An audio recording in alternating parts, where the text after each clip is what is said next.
And I never tried that on anybody. I was making a record at the time I wrote it. I walked in, put it down on the record, waltzed out. That was the end of it. The record come out, did really well, and I got stuck doing that freaking song for the next 40 years. Feeling embarrassed, ashamed for the family history and tradition, as you can imagine, you know. Not only that, my bike, you know, just, I don't know, a couple of, 100 miles north of here, had been sitting in the woodshed now for about 2 years. Every time I get home, we're on the road about 10 months a year, and every time I get home, the last 2 years, been rain, snow, sleet, fog, hail, mist, whatever the hell it was, you know. And we'd pull out again, waiting for the next time to get home, and it'd be the same thing. I mean, for going on for months after months. And finally, my wife felt so bad for me, she moved my bike into the living room. Good woman. And then I was going down the road after she moved it in the house, and I'm sitting in the tour bus reading a newspaper, just going to the next gig or something. And I'm reading this article about this other guy had his bike in the house, in the living room, just like mine. And it was up in the cold weather part of the country where he's living, not like California where it's bike riding all year, something like that.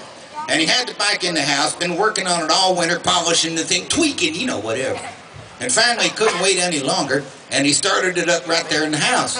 And the clutch was engaged, so it took off on him. The guy leapt for the thing, his hand caught the throttle, started dragging him around and around faster and faster, till finally started going so fast it went through the living room wall, out into the street where it crashed into a bunch of stuff. The bike's sailing down the road, the guy's lying on the pavement, screaming, crying.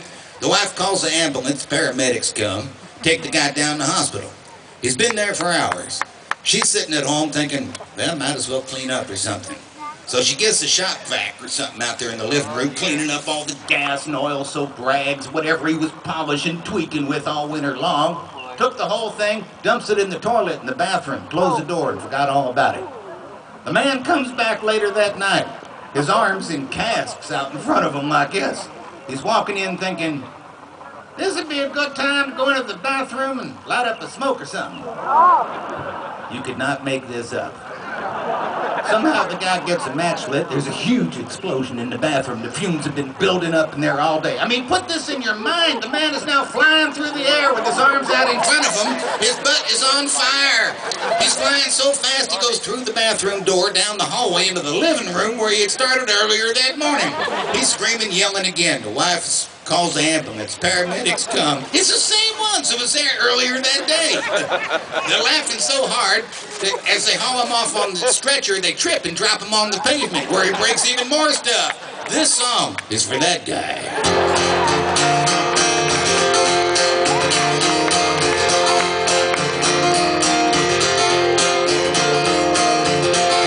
I don't want a pickle,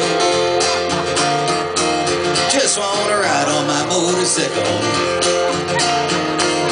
I don't want a tickle,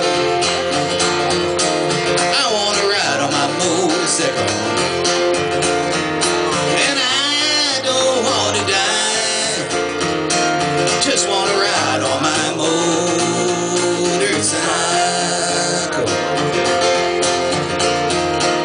Late last week, the other day, thought I'd go up see my friend Ray. So I went up, saw my friend Ray. This was the only thing Ray could say was, I don't want a pickle,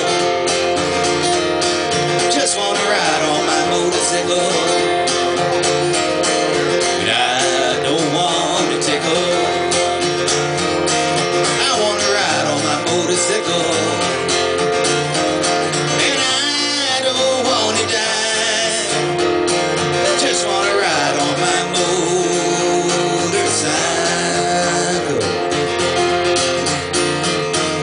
Just last week I was on my bike, run into my friend named Mike. Run into my friend named Mike. Mike no longer has a bike, but he cries, I don't want a pickle, just want to ride on my motorcycle.